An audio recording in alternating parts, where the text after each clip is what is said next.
Matagumpay na nasabat ng National Bureau of Investigation ang sangkaterbang pinaghihinalaang smuggled goods mula sa China sa isang warehouse sa Paco, Maynila. May-ari ng sinasabing sinalakay na pasilidad, binigyan lang ng isang araw para magsumite ng kaukulang dokumento.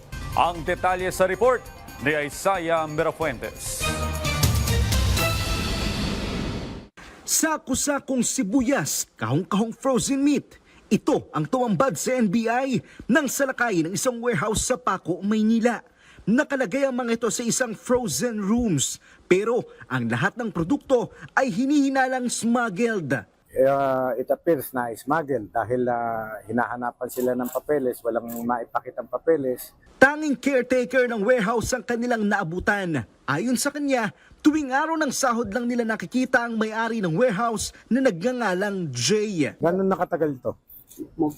Kasi po ako yung naging kapalitan po ako dito, mag-2 years na po ako dito. Magto 2 years ka na at ganyan lagi.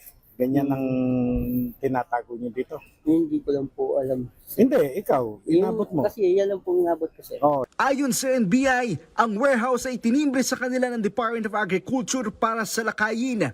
Posibleng galing China ang mga pinaghihinalaang kontrabando dahil sa mga Chinese markings. Inaalam ng NBI kung hanggang saan umaabot ang pagbibenta ng mga ipinuslit na sibuyas at frozen meat.